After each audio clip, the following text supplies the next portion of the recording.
Bonjour, aujourd'hui je voudrais vous parler de wood carving, de sculpture en forêt en fait, hein.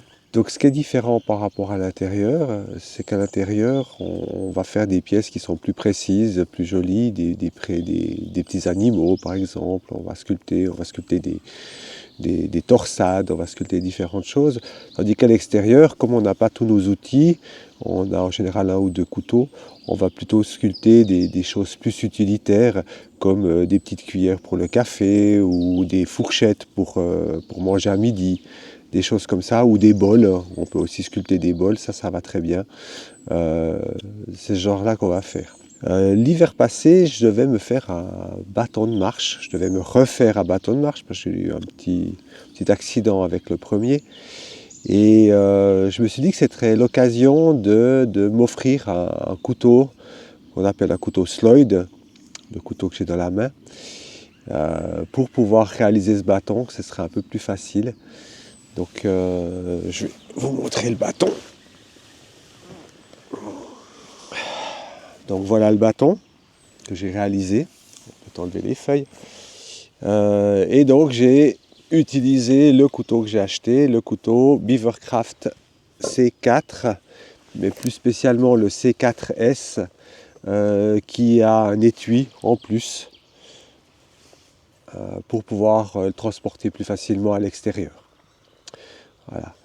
Donc ce couteau, quand je l'ai reçu, c'était bien, mais j'ai eu un problème. Il avait une forme qui me faisait mal à la main, à la paume de la main, ici, quand je l'utilisais.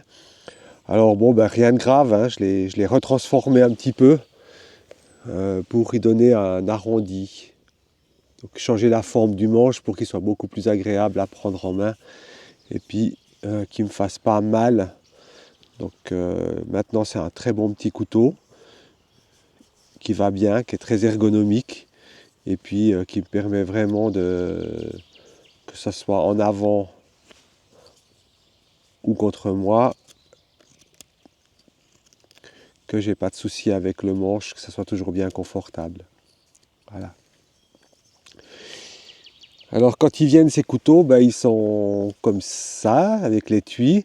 J'ai trouvé que c'était un peu dommage. Bon, il y avait un peu d'attache ici. Je trouvais que c'était un peu dommage parce que on les perd au fond du sac. Donc j'ai rajouté un petit clip que j'ai trouvé sur internet qui me permet de l'accrocher dans le sac et puis pas qu'il se perde, que je le retrouve plus facilement. Donc ces couteaux Sloyd, c'est des couteaux en acier carbone avec une lame de 8 cm, 2 mm d'épais, environ 15 mm d'épaisseur ici. Vous voyez qu'ils sont très pointus. La dureté, c'est du 57-59 HRC, si je ne me trompe pas. Et bien sûr très affûté, comme c'est de l'acier carbone, et c'est un couteau de sculpture.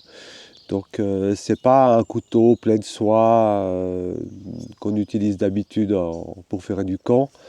C'est vraiment un couteau avec une soie cachée, donc qui doit venir à peu près jusque là, je pense.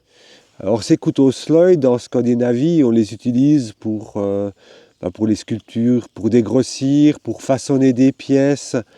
C'est pas des couteaux qui sont faits pour la précision, parce que la lame est trop longue et puis ce serait un peu embêtant d'aller trop près avec les doigts, on risquerait de se couper.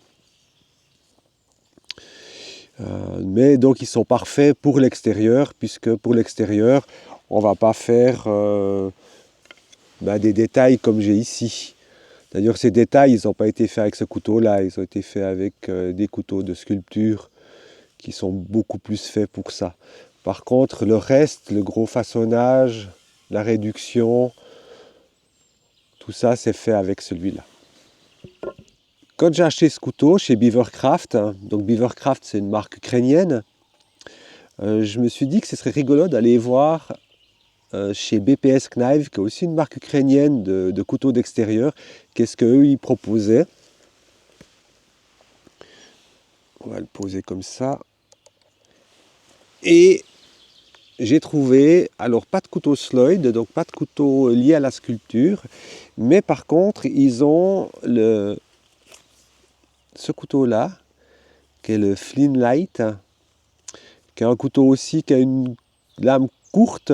Donc c'est pas un Sloyd, ça s'appelle un Puukko, c'est aussi scandinave. Là on est plus sur un tout petit couteau de camp, une lame de 3 mm d'épaisseur, 84 mm de long, c'est de 20 mm de hauteur.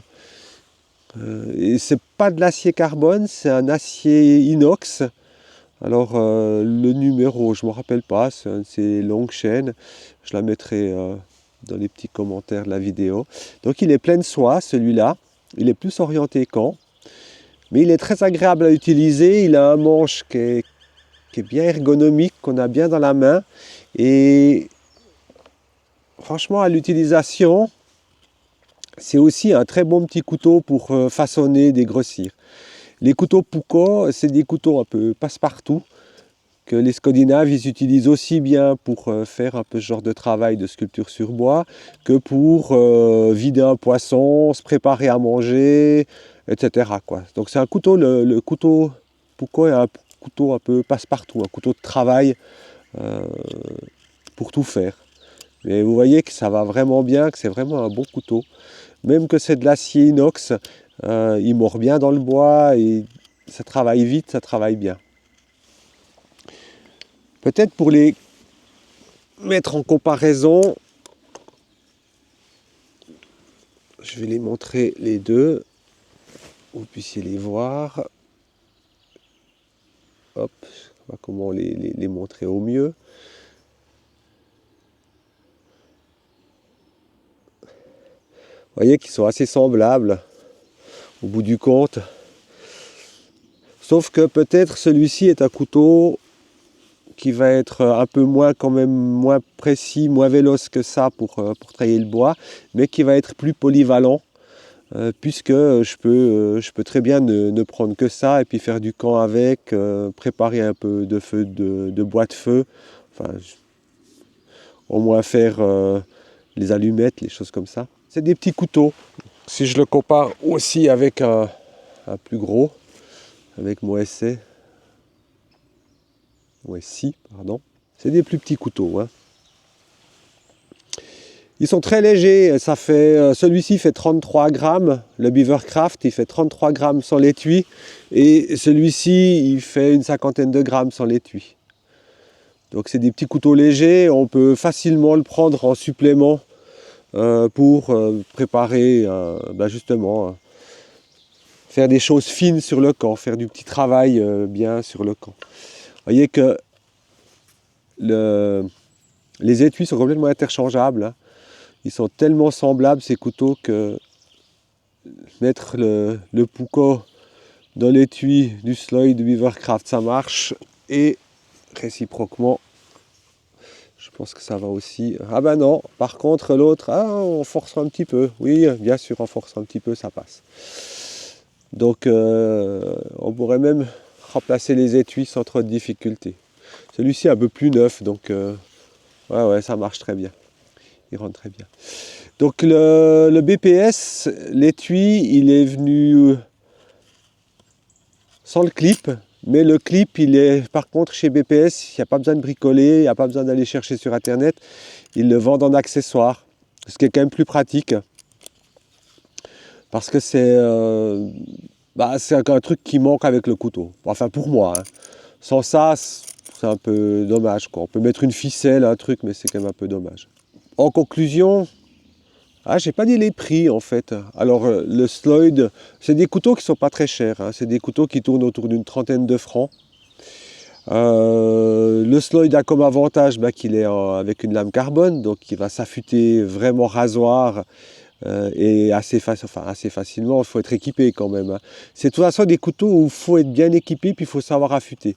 Si on ne sait pas affûter ces couteaux-là, avec des émoutures scandinaves, si on ne sait pas les rendre rasoirs, c'est dommage parce que vous allez les acheter et puis vous allez les utiliser quelques fois. Puis après, ils n'auront plus le mordant nécessaire pour faire la sculpture. Donc il faut savoir les affûter et les réaffûter régulièrement. Donc celui-ci, il est un petit peu avantagé avec sa lame carbone pour sculpter. Celui-ci, comme je l'ai dit avant, il est plus polyvalent. Donc on pourra le prendre à la rigueur tout seul. On n'aurait pas forcément besoin de prendre celui-là. On pourrait très bien prendre que ça.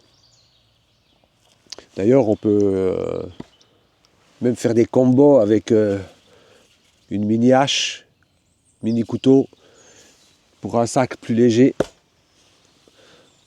Une mini scie, la petite silky.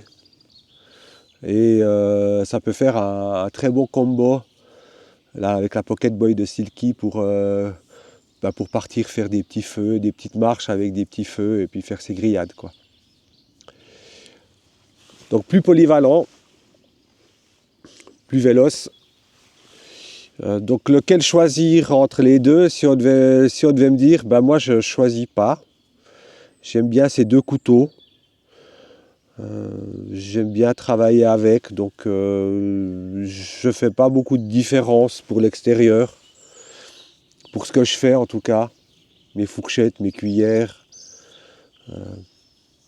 dégrossir quelque chose, je ne vais pas faire de différence. C'est vraiment deux super couteaux pour ce type de travail là. Voilà, donc j'espère que cette vidéo vous aura intéressé. Et puis amusez-vous, quoi, c'est cool. Et puis moi je vais continuer ma petite cuillère parce que et puis il faut que je réactive mon feu pour pouvoir me faire le café. Allez, toute bonne journée, bye bye.